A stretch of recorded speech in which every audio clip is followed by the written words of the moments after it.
So tell me about your background. Where Okay. did you grow up first, Yeah. and what was your initial career and Okay. family life like? So Melissa, I'm a 1971 graduate of Kenmore West. I grew up right outside the Sheridan Park projects. The school was called Philip Sheridan. And as a kid, I was 150 yards from a playground. So that was our Facebook. That was our social media. But from 5 years old to 19, I spent thousands of hours in the playground. And in the playground, I caught the magic of impacting other people's lives. So I've told my guidance counselor in 70, 71, from a junior or senior, the most important question the guidance counselor was going to ask every high school student, what do you want to do the rest of your life? And I was the wise guy that told Mr. Denio, I want to be a teacher, coach, mentor, work with kids because of the playground. And all those years growing up, they used to have what's called the Sammy V basketball camp. From 14 years old to 19, I was working with younger kids, teaching them street basketball, but it was really about being their uncle, being their mentor, being maybe their father, coach, and that's what I wanted to do the rest of my life. Basically what happened was I go to my guidance counselor, he says, Sammy, I've got some good news, I got some bad news. The good news is you'd be a phenomenal teacher. The bad news, in 1971, Melissa, they were dissuading kids to become teachers. Why? There was way too many teachers and jobs. So they told me, go chase the American dream. I go, what's that? And they go, why don't you take your skills, I was vice president in student government at Kenmore West, take your skills and go into the business world. You could be an executive director someday, maybe marketing, PR. Unbelievable where you could go with this. From 71 to 75, I go to University of Buffalo, and then I go into the School of Management, and then in 1976, I answered an ad about going into the wild world of investment sales. From 22 years old to 47, 25 years, I worked on what's called 100% commission sales as an investment broker. No salary, no hourly wage. My balance in my life was way off, although I was captivated by the success of money, power, ego. I call that the original scorecard in America. And there I was. Loved it, rolling. I would never have left it. But I really believe from a spiritual standpoint, I believe that God had another huge plan for me. And I had to go through amazing levels of adversity. Now, And you were very, very successful in your investment career, right? Yes, yes. So basically, I learned the term called modeling and mirroring. So I learned to pick the brains, Melissa, of the top investment brokers. I learned how they became great in what they did, and then I used that in my own system, if you will, to captivate relationship building, build huge relationships. And at one time, I had over 1,200 investment accounts, managing millions of dollars of people's money. And now I started to win national sales contests. I go around the country, and I'm now picking the brains of top people across the country. So regionally, it was very, very good, but then it grew. And yes, it was very, very successful.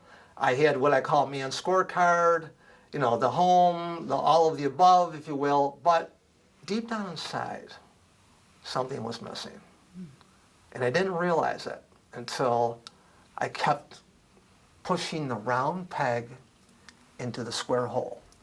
And in my mid to late 40s, my obsessive compulsive personality, which was dotting the I's, crossing the T's, type A personality, blossomed into full-blown OCD, which stands for obsessive compulsive disorder.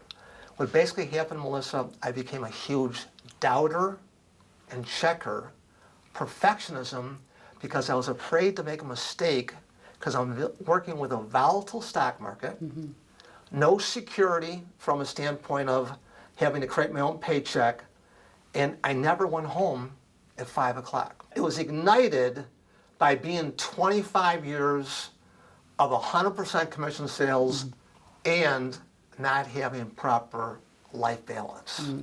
And that ignited the obsessive compulsive behavior, full-blown OCD. And now what happens is a pretty amazing part of the journey. I was married at the time for 4 years. My wife at the time saw me checking door locks, thermostats, stove burners. And she tells me on Christmas Eve, I think she got scared. She told me, Sammy, I'll always love you, but she didn't want to be married to me anymore. And on January 17th, I stood at the head of my driveway, and the most important person in my life gave up on me. She left. So I suffered the loss of a marriage, and then 8 to 10 months later, as I continued to stay in the business, because as men, we get a lot of our self-identity, our self-esteem, and our self-worth on what we do every day. When I lost the ability to really perform well, the OCD paralyzed my ability to function at a high level in the industry, and I got terminated. I literally got fired out of the industry. My termination notice, my name is Samuel Anthony Violante. Reason for termination? Listen to this, Melissa. Exact words. Unable to perform minimal job functions adequately. So OCD takes my marriage, it takes my profession, and now I go through 18 different doctors, 14 different medications, major black hole, major depression, on the brink of suicide. My whole life, as I knew it up to 49, 50 years old, is now disintegrating. And I had to go through a tremendous amount of levels of adversity, tremendous amount of levels of despair, but I'm going to give you my favorite word. My favorite word I teach all kinds of people, and the word is being relentless. And I tell people, how do you define relentless? Yeah. Refuse to give up. How did you find that in you? Because I think a lot of people may have given up if they were in your situation. Okay, very good question. Keep in mind, for 20 to 25 years, my DNA was ignited by competitiveness in the industry. So I learned a lot of inspirational quotes. I read all the books. I went to see all these guys over the years, and I infused positivity. I infused the ability to overcome. So I already had that set up in my previous industry, if you will. And again, I think spiritually, God gave me all these gifts. He set me up. So the setback became a huge setup for where it went. From there, I ended up going to Philadelphia. I found Dr. Edna Foa, the number 5 clinic in the world for the treatment of OCD. I became relentless in my pursuit to try to see if I could manage my OCD. I managed severe OCD. 8 to 10 hours of my day years ago was paralyzed by doubting and checking. Do you know that only 1.5% of the entire population ever suffer with true severe OCD? Listen to this statistic. Less than 5% of that 1.5 to 2% ever totally recover. So I went through 12 years, 1992 to 2004, 12 years, 18 doctors, 14 different medications. I never thought I could do this, but Philadelphia taught me huge behavioral therapy called exposure and response prevention. Melissa, I learned how to reprogram my brain, which is another huge part of my story. And to this day, I'm using those skills to manage my journey today. Where it all goes, though, ultimately what Philadelphia taught me, Sammy, forget about your ex-wife. Forget about the investment business. WIN. What's important now? Flush it all out. At 50 to 51 years old, I started all over. Wow, watch how interesting the story is. What did I tell you at 17 years old that I wanted to do at Kemmer West? You wanted to teach and coach and help other kids. You right? got it. So what's amazing, again, from a spiritual component, I had to go from 17 to almost 51, the whole flush out period. And today, I started out, actually I should say, in 2004, I started to volunteer. Okay, I was on Social Security disability. I was not in the right shape to basically take a high demand job. I started to volunteer with kids, homeless, runaway, troubled, at-risk kids at a place called Compass House, which a lot of people in Western New York still don't even know what Compass House is all about. I started there in 2004. I'm now in my 22nd year at Compass House alone. There alone, Melissa, I probably have been in front of 7,800 kids. But from Compass House, it's mushroomed into 17 different organizations that I volunteered at. And then what happened was I took the skill set that I learned and I became an inspirational speaker, taking my story, giving people hope and belief in their own recovery. And how many presentations have you given? How many schools have you spoken at? All right. I know you know all these numbers. All right, so since 2009, all right, to present day, I've done over 2,500 presentations. The journey up from '09 to right past the pandemic, I was going to non-for-profits, taking my recovery story, again, helping people, giving them hope and belief in their own recovery. Part of my journey, I also volunteered at Gateway Longview. And in 2014, as we're honoring Black History Month, there's all these quotes on a wall, and I see a quote from Frederick Douglass. And your viewers are going to love this quote.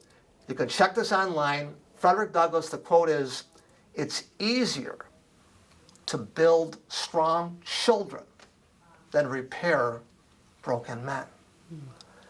So I take that particular amazing quote, and since 2014, I've spoken at 163 different schools. Wow.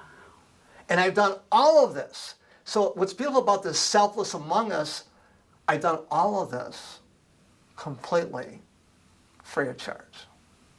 Why? Great question. The reason for that is this. I got sick chasing money. And when you're chasing money, you lose your freedom. Melissa, I'm probably one of the freest persons you're ever going to meet in your life. Why? I took away the trigger that was igniting my OCD, and I'm choosing to do this on my terms. No captain or no manager on top of me saying, this is how you're going to do it. I'm a free agent, and I'm going out there taking the gifts that God gave me, and I'm looking to inspire people. And I have what I call my mantra/mission statement. People will say, Sammy, why are you doing all this? Tell me what you think about this. Remember, a life is truly not important unless it positively impacts the lives of others. So I'm now at 72 years old, doing this for over 20 years. I want to continue to impact as many people as I can before the good Lord takes me. And usually when I finish my presentations, I just did one with Scott Beeler at the NBA, which stands for Niagara Business Association. How about this one? You make a living on what you get, but you make a life on what you give. The meaning of life is to find the ultimate gifts that God has given you. But the purpose of life is to take those gifts and give it away.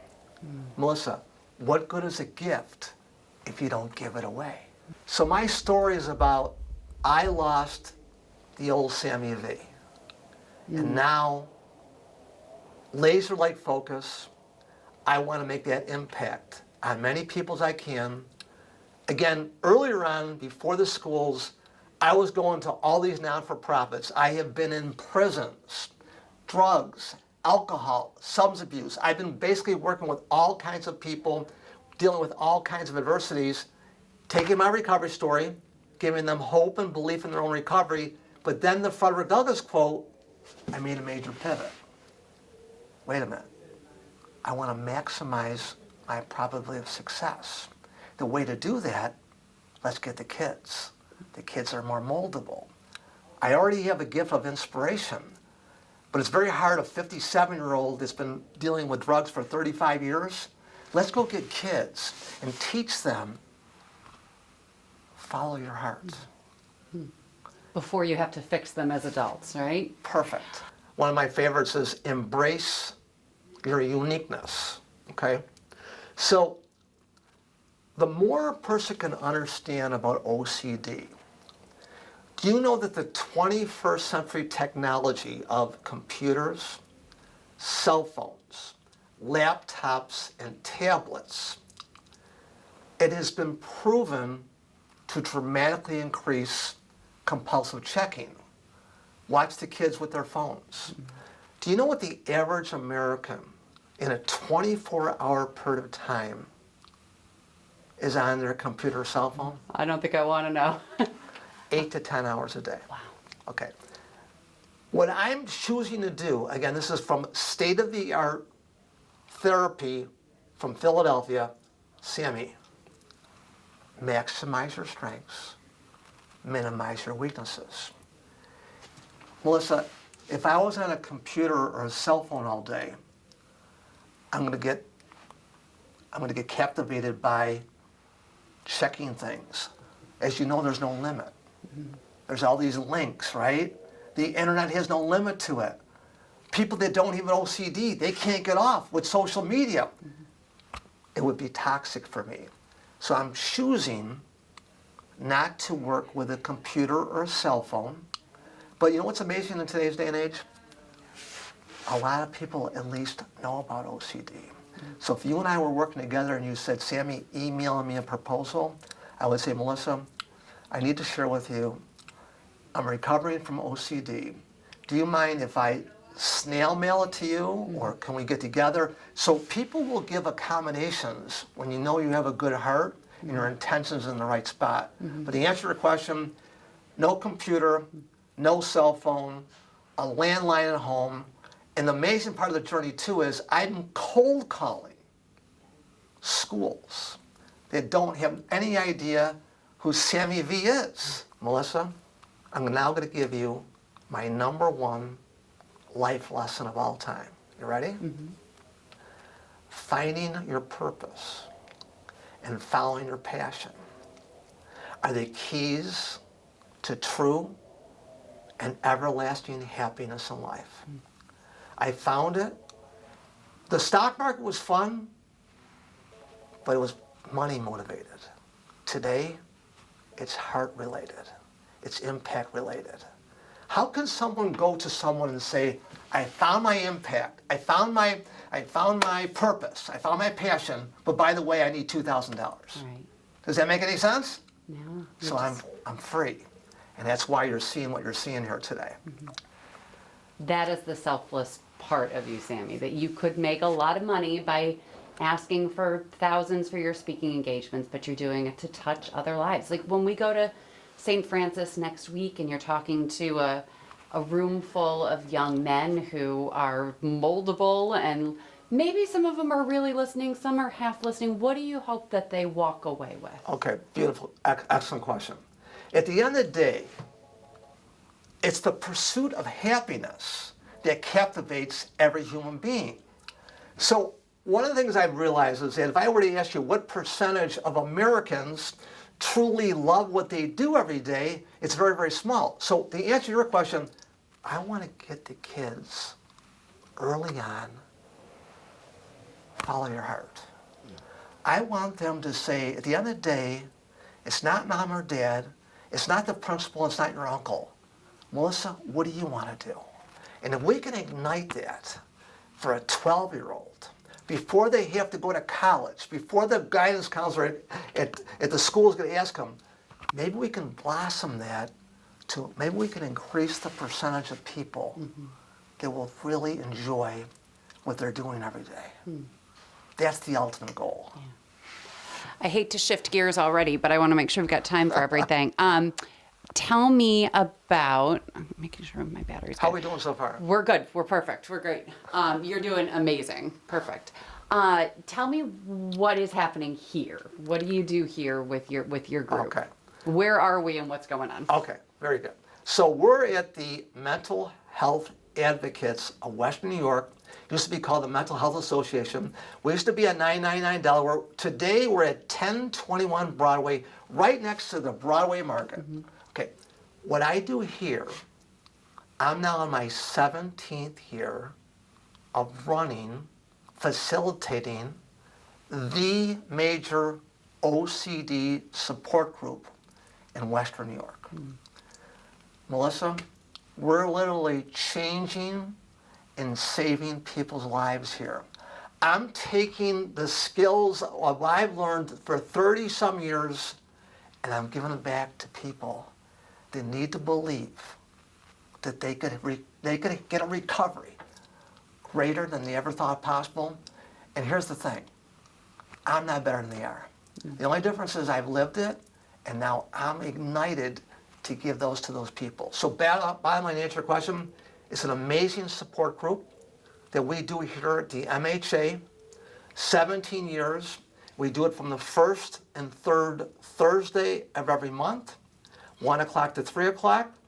And if anyone's interested, you know, I was going to say about that part too. Yeah. I mean, I stopped only because I didn't know whether you want me to. No, it's fine. Yeah. Okay. So basically, it's the first and third Thursday. Okay. If anyone's interested in coming in, you know, we have a flyer here that gives you contact information. Okay. All right. And it's absolutely amazing. We're always looking for people to help in a very, very difficult OCD environment. How difficult is it to run a support group where OCD looks so different for so many people? Wow, great question. Great question. All right. Because of being diagnosed since 1992, I know all the tributaries, okay? Not to sound braggadocious, if you will, but I literally could be a mental health counselor today. I know all the tributaries, and so I have the God-given ability to, when I have different people with all different walks of life as far as OCD goes, because I've lived it, and then for 17 years, I've heard hundreds of stories. So what we're doing is, we're going to give them tools to build their own personal toolbox, not for my recovery, for their personal recovery. That's the key. The key to make sure we keep stacking amazing tools that allow them ultimately to believe that they can recover. And we've got a lot of great success stories. And that's why I'm doing this since '04. A lot of great stories. My friend Mike Violante says, why don't you tell Melissa how many times you're out in the community? And people come up to you. I could be with my wife, and someone might come up to me and say, Sammy V, I can't ever forget what you did. And I might say, how are we connected? And they might say, Compass House. And I might say, may I ask you, because it's important to me, what potentially did I do for you? And they would say, Sammy, you made me believe that I could take my drug addiction and turn it around because of what you've done in your life. And at the end of the day, Melissa, what could be more important when someone tells you you saved their lives? What does that do for you? Greatest feeling ever.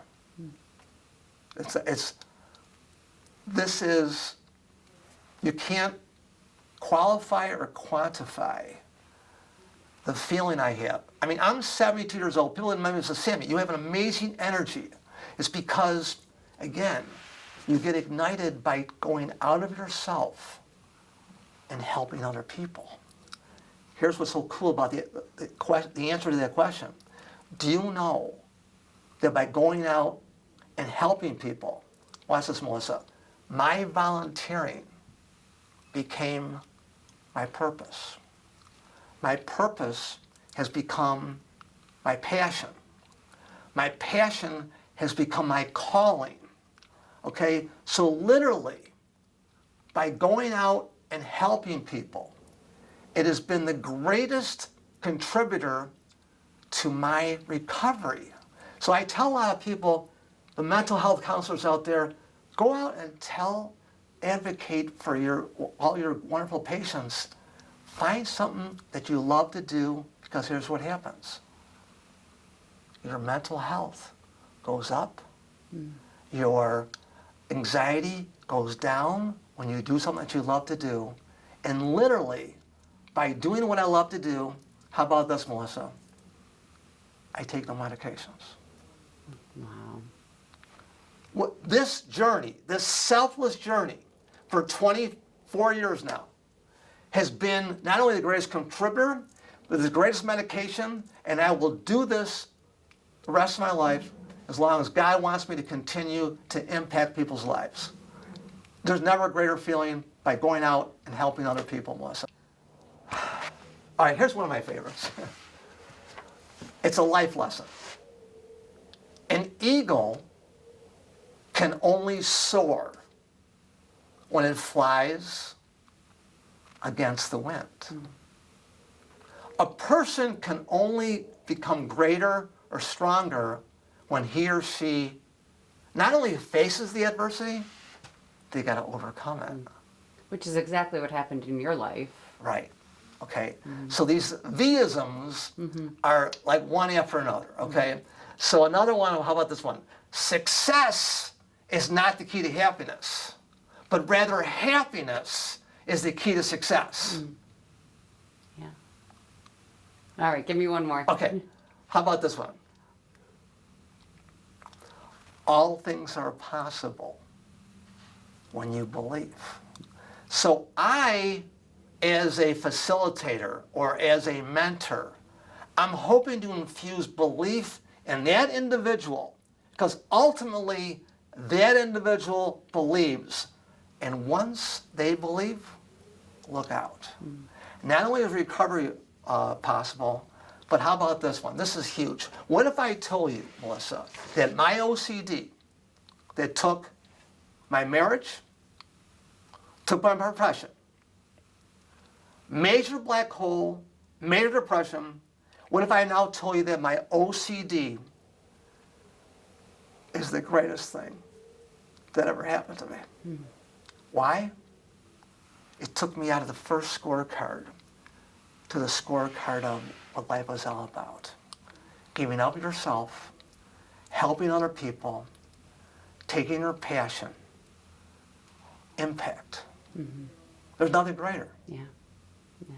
It's not about those awards there, right? No. I mean, you've been recognized by so many individuals and organizations, but that's not what makes you win in life, right? No. What makes me, again, I said it to you earlier, when a person comes up to me and says, Sammy, you changed my life.